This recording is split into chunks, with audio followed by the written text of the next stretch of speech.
అందరికీ నమస్కారం.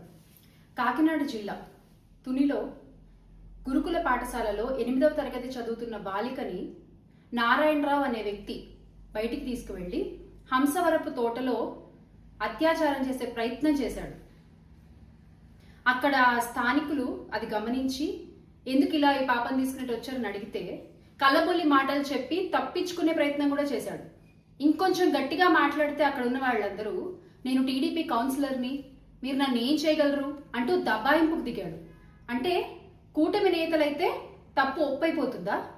కూటమి నేతలైతే ఆడపిల్లలపై అత్యాచారాలు చేయొచ్చా యథేచ్ఛగా? కూటమి నేతలైతే మీ ఇష్టం వచ్చినట్టు ప్రవర్తిస్తారా మహిళలతో రాష్ట్రంలో?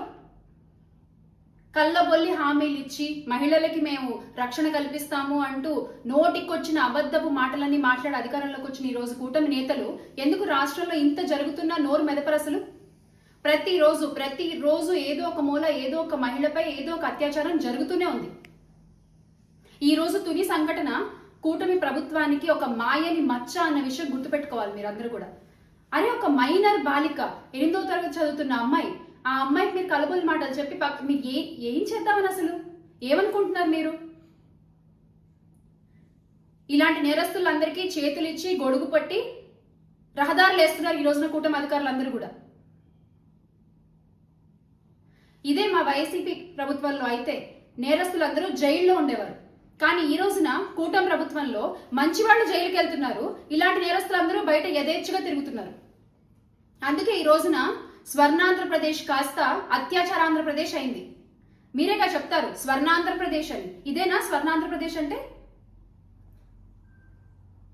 ఆ బాలిక ఏడుపు కూటమి అధికారులకు కనబడదా? ఈ మహిళల బాధ కూటమి చెవులకు వినపడదా?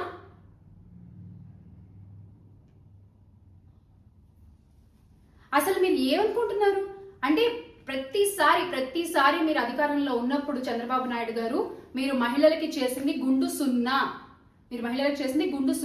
ఈ రోజున మీ అధికారంలో, మీ కూటమి అధికారంలో, టీడీపీ జనసేన బీజేపీ మీ కూటమి అధికారంలో మహిళల భద్రత కూడా మీ చేతుల్లో బందీ అయిపోయింది. ఈరోజు మహిళా భద్రత కూడా మీ చేతుల్లో బందీ అయిపోయింది. ఇంకెంతమంది మహిళల ఆర్తనాదాలు వింటే కూటమి అధికారుల చలనం వస్తుంది? ఇంకెంతమంది బాలికల ప్రాణాలు కోల్పోతే మీ అధికారులు ముందుకొచ్చి మాట్లాడతారు? ఇంకెంతమంది బాలికలపై అత్యాచారాలు జరిగితే మీ కూటమి నేతలు ముందుకొచ్చి ప్రశ్నిస్తారు? ప్రశ్నిస్తాం అన్న పెద్ద మనిషి ఏమో సినిమా షూటింగ్లు చేసుకుంటూ ప్రమోషన్లు చేసుకుంటూ బిజీగా ఉన్నారు. మొన్న ఉప్పాళ్ళలో 100 రోజులు టైం ఇవ్వండి అని అడిగినట్టు బాలికల అత్యాచారాలపై కూడా ఇంకా టైం ఇవ్వండి అని అడుగుతారా? ఇంకెంత టైం కావాలి మీకు?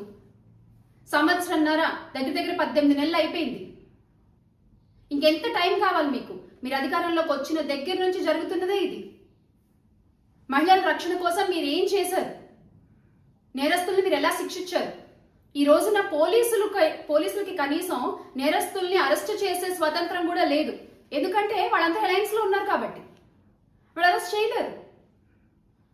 పాపం వాళ్ళు కూడా వీళ్ళ కొమ్ము కాయాల్సిన పరిస్థితి ఏర్పడింది ఈ రోజున రాష్ట్రంలో. ఇంక ఇలాగే ఉంటుందా ఇది? ఎవరు దీని గురించి నోరెత్తి మాట్లాడరా? చూస్తేనేమో రాష్ట్రానికి ఒక మహిళ హోంమంత్రి పదవిలో ఉన్నారు. ఒక మహిళ హోంమంత్రి పదవిలో ఉన్నా కూడా మహిళలపై ఇన్ని అత్యాచారాలు జరుగుతున్నాయి. ఏమన్నా అడిగితే మాకు అండర్స్టాండింగ్ ఉంది, మేము కలిసి పనిచేసుకుంటున్నాం, మేము 15 ఏళ్ళు ఇలాగే కలిసి ఉంటాం అంటారు.